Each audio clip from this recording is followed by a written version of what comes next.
Hey guys, in this video we're going to take a quick look at the new Nik Collection number 4, which came out a couple of weeks ago, and I've had a look at it with a couple of images, and I wanted to go through some of the newer features and also just look at what it can do for people who have not come across it before. So we've got version 4 now. I'll have a download link in the description. It's on a special offer until the end of July.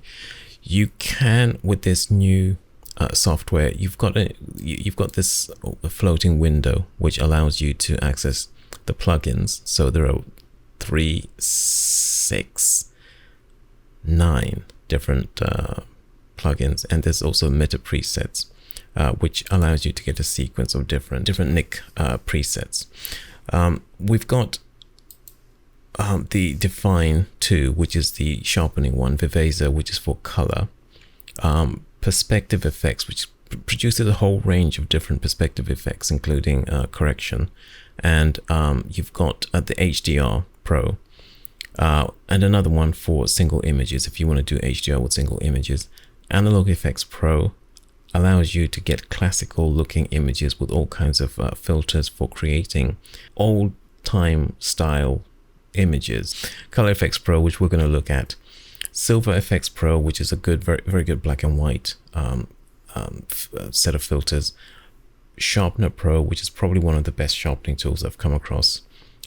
Another one for output. The raw one you can use with raw files. The Sharpener Pro is for output files for print and that kind of thing.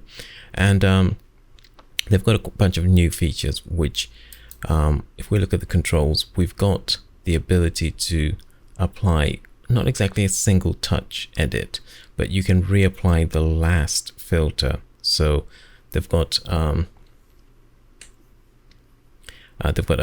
apply favorite filters, recipes, and last edit. So it allows you to apply a particular effect.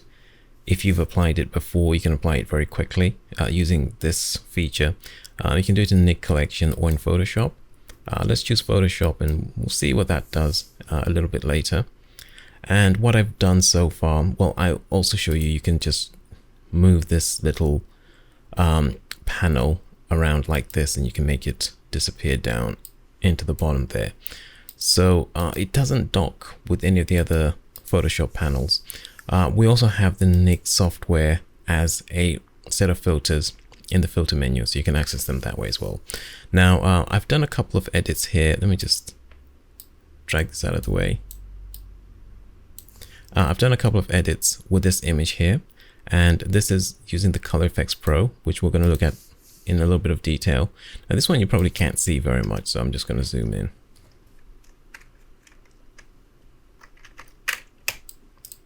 So the original image is kind of like very clean, modern, and I've applied this film filter.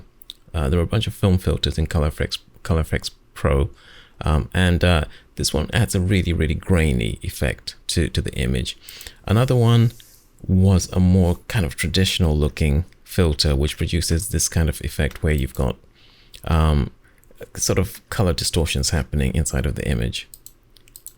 Let's take a look at how we do this. So the original image is down here. We go to the panel, and I think we should be able to open up the filter that I last applied. So you can just open up here and choose last edit. And if we click on that, let's see what happens.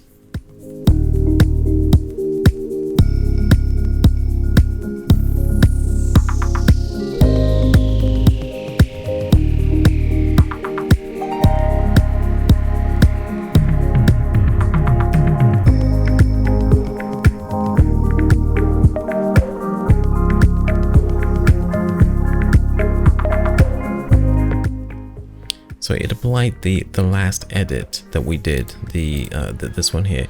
It just reapplied it to the image, so we didn't have to go into Color Efex Pro, the actual filter itself. So it just speeds things up a little bit if you want to avoid having to go into the actual software. But what I'm going to do is probably go to another image, and we'll work on this image with a similar edit. So having changed it back to the default settings, we'll click on that same button again, and it should take us now into the actual, there we are, we're in the filter. So we're going to be able to choose from different, there's a huge selection of things here. I'm not going to be able to cover everything, but you can see the effect that I was working with. This is the Film Effects Nostalgic, and you can play around with different brightness settings. You can go ahead and change different film types. You can just hover over different film types, and it gives you this kind of old style, kind of faded film effects, which might look pretty cool on some images. I think it works pretty well with this image actually. This is a very trendy image.